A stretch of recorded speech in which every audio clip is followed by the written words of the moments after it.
வங்கக்கடலில் நிலவும் காற்றழுத்த தாழ்வு மண்டலம் இன்று புயலாக வலுப்பெறும் நிலையில் சென்னை உள்ளிட்ட 6 மாவட்டங்களில் கனமழைக்கு வாய்ப்புள்ளதாக வானிலை ஆய்வு மையம் கூறியுள்ளது. இது தொடர்பாக வானிலை ஆய்வு மையம் வெளியிட்டுள்ள செய்திக்குறிப்பில், தென்கிழக்கு வங்கக்கடல் பகுதியில் நிலவிய காற்றழுத்த தாழ்வு மண்டலம் ஆழ்ந்த காற்றழுத்த தாழ்வு மண்டலமாக வலுப்பெற்றுள்ளது. இது சென்னையிலிருந்து கிழக்கு தென்கிழக்கே 780 கிலோமீட்டர் தொலைவிலும், காக்கிநாடாவிலிருந்து தென்கிழக்கே 830 கிலோமீட்டர் தொலைவிலும் நிலை கொண்டுள்ளது.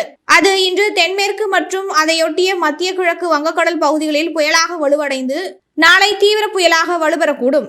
பின்னர் ஆந்திர கடலோர பகுதிகளில், குறிப்பாக மசூலிப்பட்டினம் கலிங்கப்பட்டினத்துக்கு இடையே காக்கிநாடாவுக்கு அருகில் தீவிர புயலாக கரையை கடக்கக்கூடும். இதுபோது காற்றின் வேகம் மணிக்கு 90 முதல் 100 கிலோமீட்டர் வேகத்திலும் இடையேயான 110 கிலோமீட்டர் வேகத்திலும் வீசக்கூடும். மத்திய கிழக்கு அரபிக்கடலில் ஒரு காற்றழுத்த தாழ்வு மண்டலம் நிலவி வருகிறது. இவை காரணமாக இன்று தமிழகத்தில் சில இடங்களில், குறிப்பாக புதுவை மற்றும் காரைக்கால் பகுதிகளிலும், நாளை வட தமிழகத்தில் சில இடங்களிலும், தென் தமிழகத்தில் ஓரிரு இடங்களிலும் இடிமின்னலுடன் கூடிய லேசான முதல் மிதமான மழை பெய்யக்கூடும்.